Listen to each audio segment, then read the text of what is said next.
If you haven't seen the previous video in this series, click that link in the description below.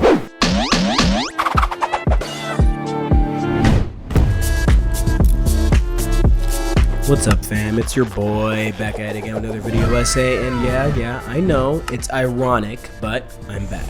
It's been over a year. Anyways, today we are going to be talking about the art of getting shit done. Now, I do want to give a hefty forehead alert. I'm going to be describing some concepts and ideas that feel simple, but trust when I say they are misunderstood. Why is it so hard to do things, even when we want to do them? What is with the sheer power of these procrastination demons?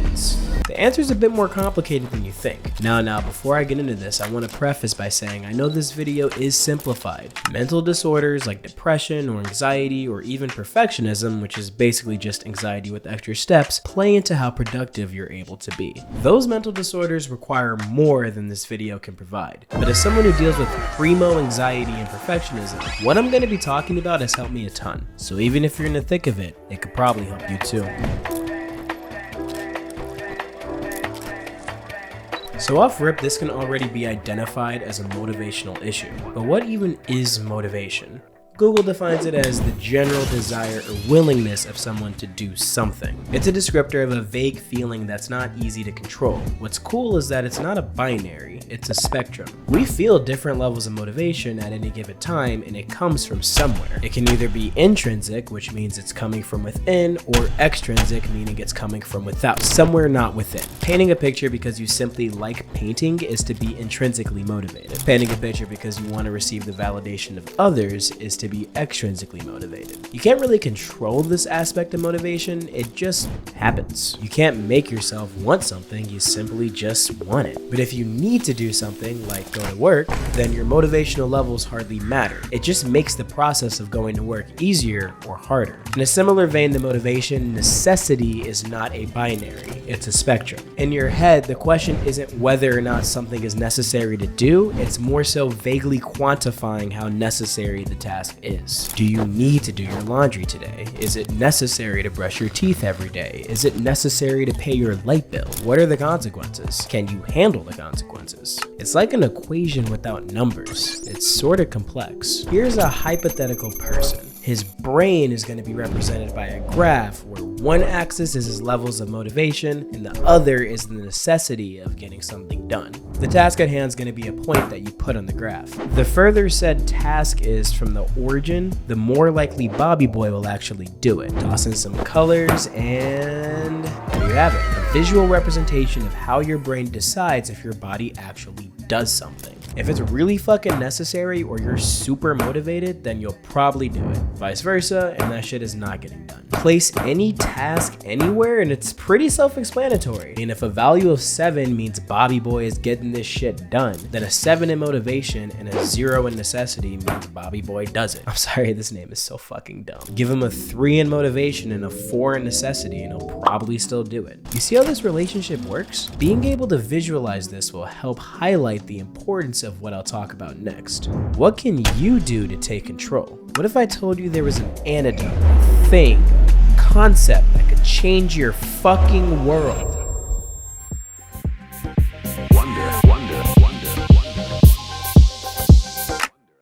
My favorite definition of discipline is the orderly or prescribed conduct of a pattern of behavior. It's similar to a habit in that it results in you doing a specific thing consistently. However, a habit is done almost automatically while discipline describes doing something with intent. Being disciplined doesn't need to rely on how motivated you are and how much something needs to get done, because it doesn't describe a feeling, it's a skill. And any skill can be honed and built upon. If we go back to the trusty graph, level of discipline basically adds weight to the colored blue. More blue takes over and the red gets smaller. So while motivation and level of necessity still play their role, the likelihood of you actually doing something goes up. And unlike the axis, you have so much control over how disciplined you are. The funny thing about being productive is that it's pretty foundational. Similarly to how you usually can't jump from long division to fucking calculus, becoming a productivity machine is not something you can pull off in one fell swoop. It's a process that starts simple and builds upon itself over time. Think about it like this. Is your bed made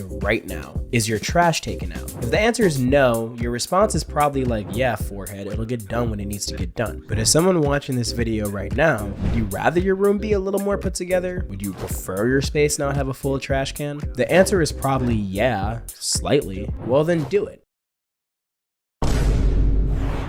This would be a textbook example of an opportunity to build upon your discipline. We often find ourselves procrastinating because we aren't motivated and the task really isn't seen as necessary yet. An assignment doesn't get done until the day before it's due because it's not necessary to do until then. The trash doesn't get taken out until your house starts to smell and people are on their way over. Your bed might never get made. You tend to wait for things to be necessary enough to actually get to it because the motivation isn't there to compensate. But through this, you aren't only lowering your quality of life in the short term, you're missing out on an opportunity to build on a skill that'll help you in the long term. Rather than waiting for these things to move into the glue, you just do them, which effectively moves the glue towards you. Anytime there's a super simple thing, whether it's a chore or an errand or any task that comes to mind, you just do it right then and there. Eventually, the simple shit just gets done without really having to think much about it, and the more complicated stuff becomes easier. For some people, building discipline starts with going to the gym twice a week. Others, it could start with getting out of bed before 11 a.m. regularly. And for some, it might mean brushing your teeth every night, or getting homework done a day earlier, or putting some time into a project that you're working on. It's not about building any specific habits. It's about building up your will to do things you aren't necessarily motivated to do.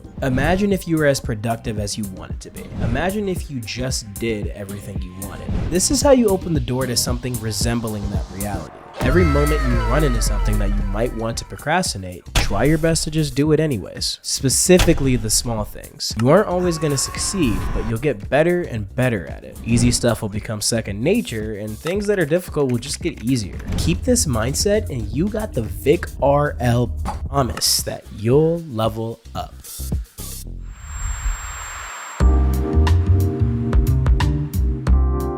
So, in conclusion, building discipline is the key to doing more things. It's good for our short-term quality of life, and it just helps us be better at applying ourselves. Consistency is key, and it's time we turn off the autopilot and get deliberate. We always get so focused on talking about the grind as if your life is one big step away from being easier to navigate, but it's not. It's a gradual process that takes intent. I truly hope this random ass video has been helpful. Subscribe for more, lock into the socials, and go do something.